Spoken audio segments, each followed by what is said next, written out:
For the past few years, Ricky Gervais, Stephen Merchant, and Karl Pilkington have been meeting regularly for a series of pointless conversations.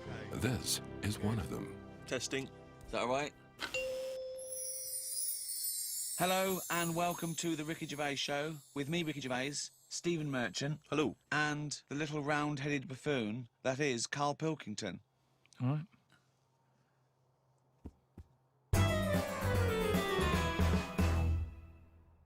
It's come to our attention that the Allied forces, all around the world, in active service, fighting for their country, even though they're in danger and they're missing their loved ones, they all have one thing in common. The love of one man, the respect of one fellow soldier. He's a civilian, but he's one of them. He is, to some, just a little bald-headed fool. Karl Pilkington.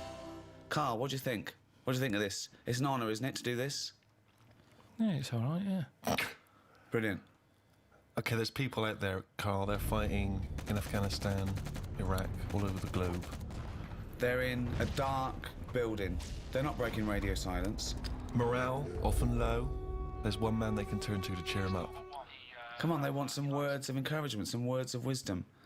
Something to keep them going. A message to the troops. Come on. Go, Karl. What is it? You're like their Winston Churchill. I don't know what to say to him, really. Do you know any soldiers? Well, yeah, my brother was one, wasn't he? Yeah, but he got kicked out. Why did your brother get kicked out of the army? Well, it's a few things. I think you get a few chances. I think the final straw was nipping out for some fags in a tank. Just think of that. Just think of that. Amazing.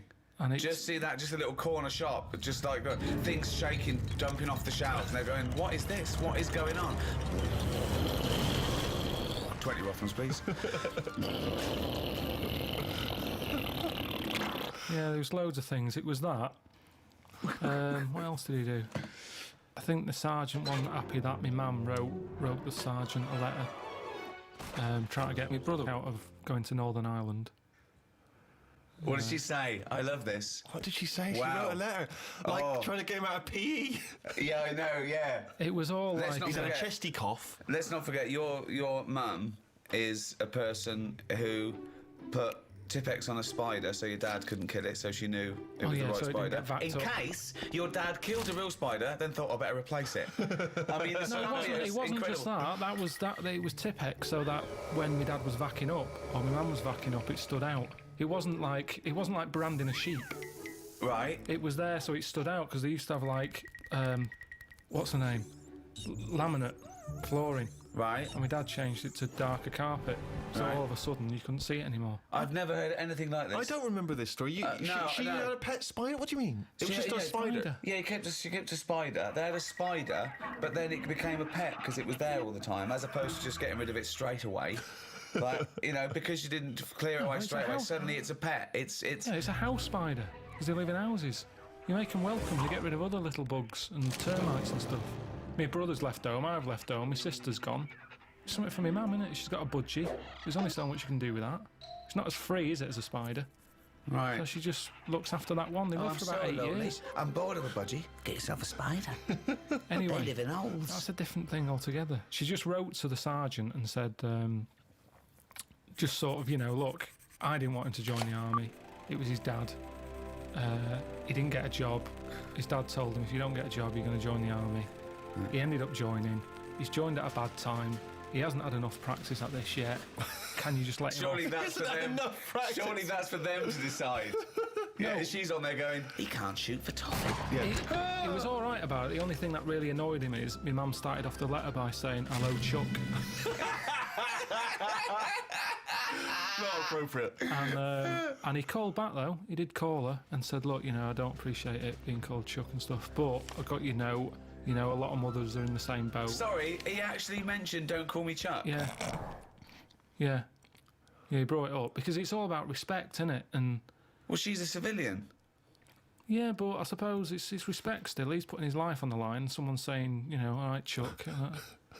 So he phoned back and he said, presumably. Well, I mean, if I was him, I would have. Not only would I have sent him to Northern Ireland instantly, Yeah. I'd have put him in the most dangerous spot. Yeah. I mean, as punishment, to get your mum to write a letter. No. He didn't ask me mum to do it. She did it off her own back. He was probably horrified, wasn't he? Oh, wow. that bit, imagine that. The sergeant major go, attention, got a little letter here. Let me read it to you. Hello, Chuck. Just reads it out. And he goes, Pilkington, come here, you horrible little man. Imagine him reading out in front of the troops. I remember sort of looking up to him thinking, he's in the army, I want to do that. He used to come home quite a lot, but he used to do me dad's head in because he'd turn up with like a wagon with like a load of his mates in it, just turning up on sort of, we didn't have any notice. Just turn up and he'd bring them all in. Come on, he'd be drinking my dad's whiskey, it'd kick off, my dad saying, get out. Mind the spider. And, Don't tread on the spider. Yeah, he used to just turn up with like half of F Troop and they'd just take over the house. And my dad used to be on night, so he'd hear all this going on, come down and go, what's going on, get out. He's going, we've come on, get out. So it'd sort of kick off a bit. I'd see him for a few minutes and then he'd drive off again on the truck. Not a model soldier then? Well, what's a model soldier? I don't know. I mean, I always thought it was good. When I was younger and, he joined, I was like, I'm going to do that when I get older. And my dad always said, you won't be able to cut it. He said, you can't do it. Oh. And I said, no, I can. Look how good. Because I used to make my bed really neat. Right. So it was mainly housework you were good at. Yeah, you're probably better off as a mum. No. It was like, because it has to be immaculate, doesn't it? They look for no creases and that, and I was a bit paranoid with my bed. Just with the duvet and that. I used to... Duvet? Do they have duvets? Well, I don't know, but just making the bed pride in appearance of the bedroom. Yeah, it's all like discipline. Once it's all about, I made it, no one could sit on it. I used to get all stressed out and feel sick if someone came in and sat on my bed after I'd made it. So don't be coming in. And it was annoying because that's where the CB was. So everyone used to come in to have a go on the CB and sit on my bed. They'd be going, don't sit on my bed. Made it. Right. Why do you used to feel sick? It was a bit of a thing. I just didn't OCD, like it. a little bit of... It's like I've gone to the trouble of making it. Why have you just come in and sat on it? I wouldn't have made it. Yeah, but hold on though. You do that in the army. Sergeant Major comes in and goes, Pilkington. And he does it for a laugh. He turns over your bed, he pulls out your locker, he gobs on your shoes, right? He goes, start again, you cunt. What are you going to do? Going to be sick? No, you're going to go, yes, Sergeant Major, I'm going to start again. No, I'd say, why did you do that? I'm missing home as it is. I'm stressed out. I'm just trying to make me surroundings as nice as possible. Teddy's on the floor. You keep coming in and messing with it. Can you not do that? Who are you talking to, you little bald cunt? Maybe my dad's right then, because he said that my dad sort of said the bed making's all right. He said, but you're not that good with laces. Wow, did you have to tie your laces? Well, I just never been that good. I can tie them, but they never sort of stay tied for a long time. I have never seen him tie his laces. I've realised that. No. He always comes in. Does Suzanne do them for you? Is he a little mank, one of those little mank trainers where they're all tucked in, where you don't see the laces? I tend to just get a good knot on them and then just leave them and kick them off, and then they're tied permanent. So you've got slip-on laced-up shoes, basically? Yeah. I don't like But they laces. can't be I don't tight understand enough. why laces are good anyway when you're in the army, especially with boots. You have boots with like about 60 holes in them. If you're in a rush, if you're in bed, you get out of the bed, you make the bed, the sergeant comes in, rips it apart again. He's going, there's a war, and you're going, stop messing with the bed. And then I'm there trying to put my boots on. You got 60 laces. I don't understand why Velcro hasn't been used. Velcro is ideal for a war situation. You're in bed, woo, siren goes off, you jump out. Why do you want boots with loads of laces? Well, that's a thought for the... If there's any top brass listening. How would you cope, Karl, in a war situation? Ignore the mechanics of being a soldier. I'm talking about the fear. I mean, these men and women are brave beyond compare. Constantly under duress. I was told he had good pain threshold. By whom? A woman at that face rub place I went to. Right. She, because they ask you when you go in. She said, what's your pain threshold like? I said, I don't know. Try and avoid it. She was going, yeah, but, would you say you're very, very good, medium, or bad? I can't imagine you getting hurt much because the signals to the brain, you've got, it's dulled, isn't it, with you? So you don't really Yeah, but then Suzanne always moans at me when I'm going, oh, God, my wisdom teeth is aching. She's going, oh, shut up. She's saying, you haven't got any wisdom teeth, you dopey cunt. No, she just always goes, I had it, and I didn't make a fuss, but it's one of them things that you can't get through to people pain, isn't it? Yeah. And they don't know what your pain threshold is. So, like I say, I've got brilliant pain threshold. I'm saying my tooth's hurting. She's saying, oh, shut up. But she doesn't know. I think I've talked about it before about giving someone the pain that you've got. So you go, there, have a feel of that. I'm in agony here. Yeah, but you've made it up that you've got a high pain threshold. This isn't. This is not scientifically the woman proven. told me. The woman told me. Well, Why does she know? Because I haven't got to it yet. When I had the face rub, Yeah. she was sticking electric into my head. And she was going, What sort of place is this? This wasn't a spa. no, it was. It's what we do Jesus now. Christ. What, she I don't know, so she just plugged something into the mains. She plugged something in and rolled Did it she over. have an assistant called Igor? Was it in a castle in She Bavaria? plugged this thing in, rolled it over my head, and said, "Is that hurting?" I was going, "No." And she went, "All right." And she said, and then by the end of it, she said, "Look at that! I had that on full." I said, "What is it?" She said, "It's an electric current that does something." I was going, "Really?" That does something. She's a scientist. And yeah, Maniac. she said, "No. When you fill out that form, just put you're really good at pain threshold." But you're really good at pain. You're going to come again? Well, yeah, 50 quid. It's let's try it on your testicles next time. So, you know. Sorry, how was this? What was this supposed to be achieving? It was like a face rub. You've gone in for a facial and she's testing out what your pain Well, that's threshold what is? I said. I said, "Hang on a minute. What do you mean? It's meant to be relaxing this. Yeah. It didn't normally have whale noises happening, Yeah. and now it's going to be me screaming." She said, "No, it's just, you know, we have to ask, we have to make sure because there is a bit of pain. Well, you know, it is, yeah. heat is heat into these hot cloths. Bit of a rub. Bit of the thumb screws. Let's get the thumb screws out now. And plus all that kidney stone pain that Yeah, I but had. you just were in agony when you had the kidney stones. I don't remember you having this triumphant pain threshold. Absolutely. You gave up whinged instantly. and yeah. whinged and Yeah, whinged. because you have to get seen. If I go in there and I'm going, I'm in agony, and they're going, you don't look like you're in agony. I went, I'd be at the back of the queue. So you have to go in and go, oh, yeah. And they're going, quick, get him in. So pain threshold is good for yourself, but it's not good for other people. So you were bullshitting. You didn't feel pain at all. I was in agony, but I can hold it off. I can sit there and be quiet and have a sweat on. But if you do that in a hospital waiting room, it'll be the little div who's coming with a pan on his head, who's screaming saying his head's throbbing. That's what I'm saying. So to get seen, you have to put it on. It's like a baby crying. There's nothing wrong with it. What's he crying for? He's probably hungry. Well, I'm hungry. I'm not crying. But that's what they use, innit, to get attention. So you're braver than a baby, is what you're saying. You're braver than a baby. That's all we've established here. In some cases, not in When you others. fill out the form, Not in others. Sometimes babies are braver. When are babies braver? You can chuck them in a pool when they don't panic. I'm rubbish. Sorry, will you leave my baby alone? No, I'm doing an experiment. Mr. Pilkington, will you stop throwing children in the pool? No, babies.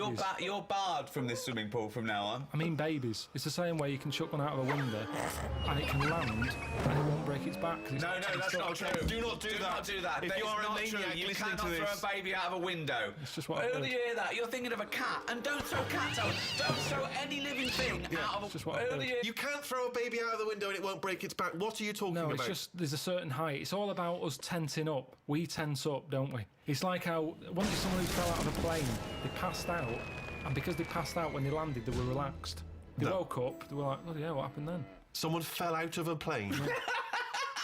That's bollocks. It's not, honestly. How far was the plane? Oh, high up. It's a plane, isn't it? Well, what's the lowest height that a plane could be at? Even if it was at 30 feet, that's a height, isn't it, to fall without... Yeah, well, exactly. But if it was higher, Was the plane just on the runway? No, it was iron up. It was high up enough. Is this where you went for the holiday? We're going to up enough. Fuck me. Can't even talk. So, yeah, pain threshold. I'm very good at it. So, would you say you've ever been brave? Because I was thinking before we did this, I can't think of a time when I've ever been brave. I don't think I've been cowardly. I've just never been in a situation where I needed to be brave, particularly. And I've always managed to avoid fights, conflicts. Yeah. See, when I was in Salford, I'd nipped to Greg's to get a pasty. I heard some bells going off.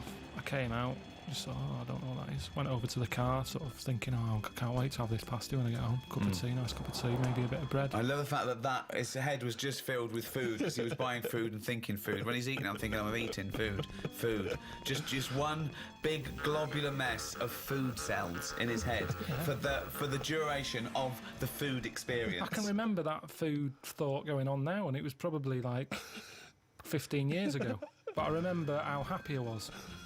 I'm out of the Greggs, I've got what I want, I'm on my way home, this pie's hot, it's going to be hot when I get home, it's going to be a nice cup of tea, bread. These are the things you save, and yet you forget really important facts. Yeah, he doesn't know why wars are happening, but he does remember this. Yeah, but listen, this is why I remember it. Like I said, you forgot the bit that I said. A bell going off. I don't know what's going on there. I'm walking over the road, put the key in the car, I turn round, bloke comes running out the post office, obviously the bell's gone off, he's got a big shotgun, balaclava on, and he stops and looks at me. He's there with a big gun in his hand, and he's looking at me. And I wasn't scared. I just was thinking, does he want me pie?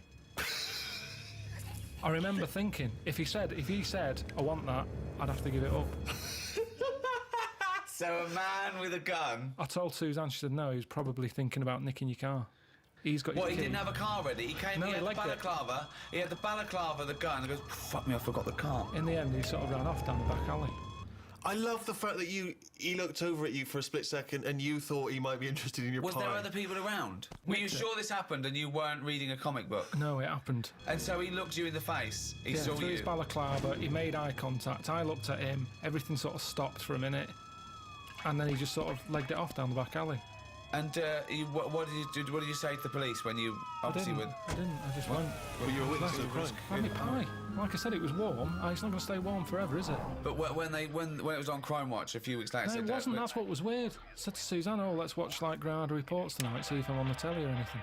Nothing. Didn't even get reported. Why would you be on the telly if you just ran Just away? didn't say CCTV or something like that. If I was involved in it, they went, "This happened today in Salford outside Greggs. Are you this man with the pie?" I wanted to make sure I was well out of this one. Because Suzanne sort of said, "Oh, should you get involved?" But you shouldn't get involved because then I'm at I'm at risk, aren't I? Nobody Well, was there you killed. are. We're back to bravery again, aren't Yeah.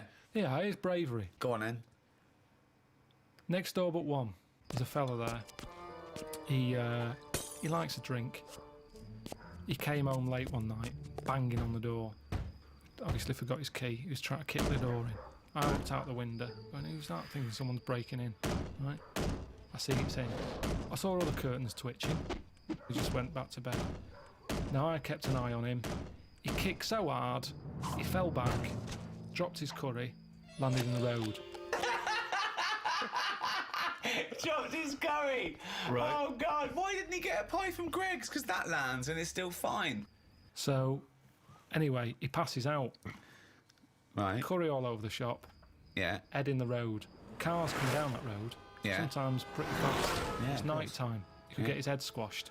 Yeah. Like I said, curtains are still a-twitching, no one's a-helping.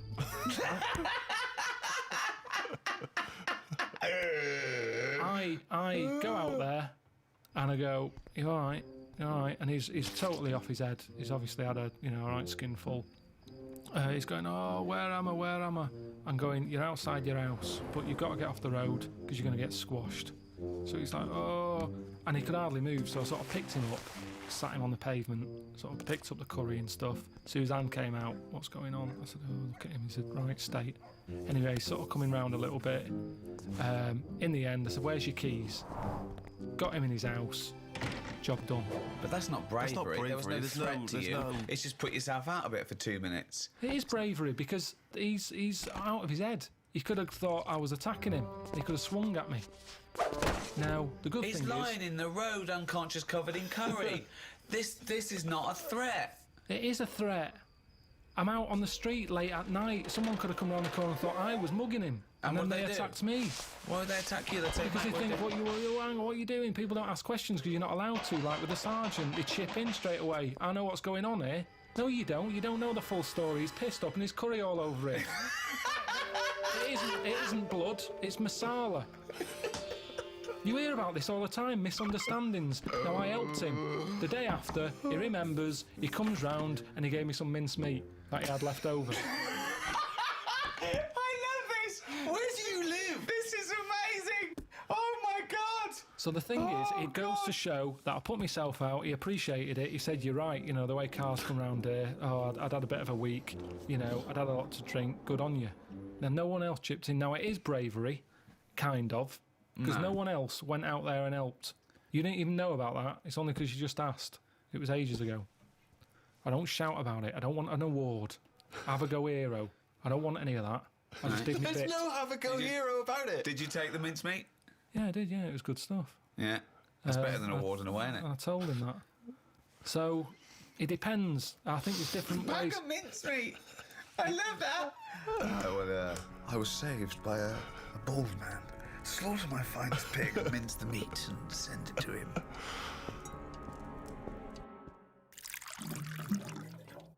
What about phrases from the war days? What about things like careless talk costs lives? What do you make of that?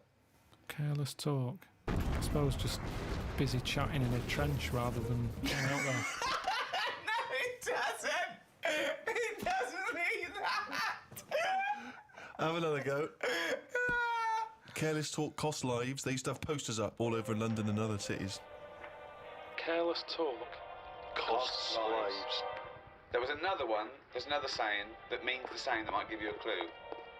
The walls have ears.